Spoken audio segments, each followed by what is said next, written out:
Yep. I would have a beer to celebrate, but I don't have beer to celebrate.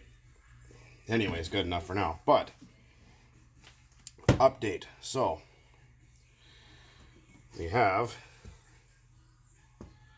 the pin bore is finished. Crank and pin, or wrist pin, both these.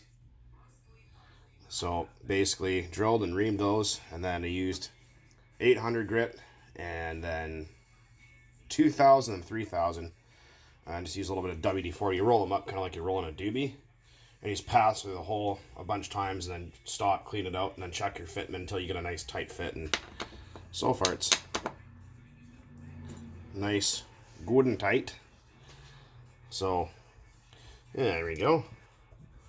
So next step, you can kind of see the scribe lines there. So next what I gotta do is I don't have a scroll saw or anything, or a bandsaw, or access to one at the moment. Fuck's sakes, that's tight. Is just gonna drill a bunch of holes around here, kind of like I did over there. Just do it the freaking lazy way, because I mean, well, I'm not putting bushings or anything in there, so I'm just gonna either take my hacksaw blade and probably cut in here. Probably cut it as far as I can. I mean, this stuff's almost impossible to cut with a hacksaw. It just skates across it, so cut this guy out and then file it to size. And go from there. Also, I did use a center drill. It is a 3mm, 3.0. What I just put this in here carefully and just spin that so you can put a little bit of a chamfer in the pin bores. That just makes them come in and out easier. It also holds oil there, so yeah, you just gotta be careful. You don't want to muck up the inside of your freshly honed surface there. And I gave the crankshaft a light polish with some 3000 just to remove the junk that was on it. Can't feel it with my thumbnail, so it's good. And questions about this cylinder head. So obviously people have seen this. This is just a stock 3.3 head. And what I did was I just took some 1500 or 2000, whichever, put some water on it and just spun this in a circle. Actually what I did is I took an old glow plug and stuck it in here, and then just stuck an 8mm socket and stuck it in my drill and just spun it there. And it looks nice. So I mean, if whatever. But keep getting comments about this cylinder head here. So this is a Dynamite cylinder head for a 3.3. I found it on eBay, I think, for 10 bucks. And I can't remember who you were in the comments, but you're asking about it. Well, what the hell cylinder head is that? Well, it's a Dynamite cylinder head. So someone says, oh, it's going to be overcooling. Well, they're almost the same size, so it should be fine. It's a lot thicker too, but whatever. I think it's pretty fancy. Never been quite the fan of the way the 3.3 cylinder heads look, but kind of like it better with a polished top like that. Might even buff that later. Not a really big fan of shiny shit anyways. But there it is. See, you can kind of see the scribe lines there. So I guess there's still quite a bit of work to be done here to cut that out and file it and muck around.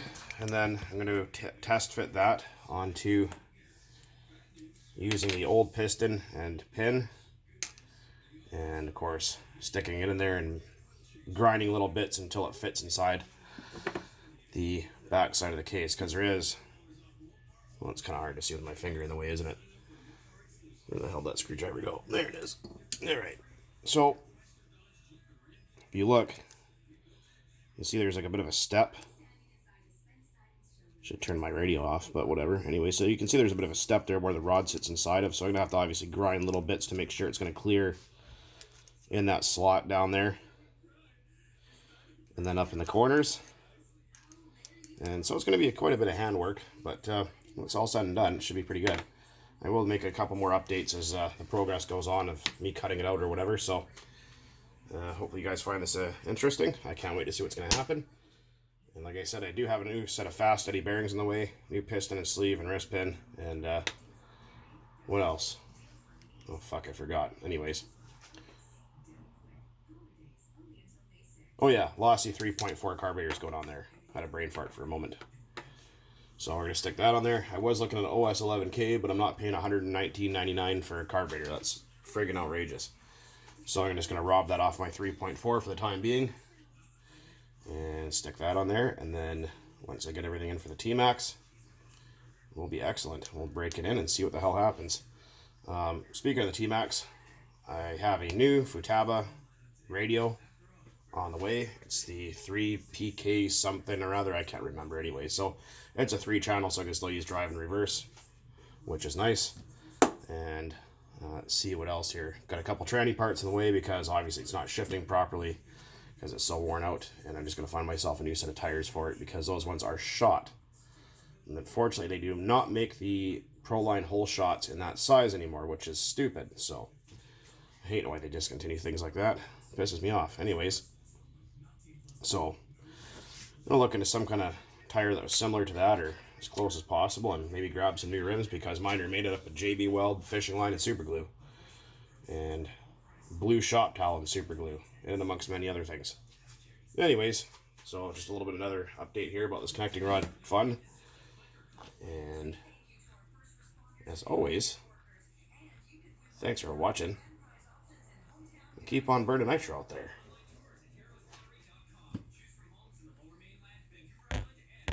Cheers. Ugh. The only differences between this stuff and eating pussy is pussy only tastes like piss for a couple of seconds.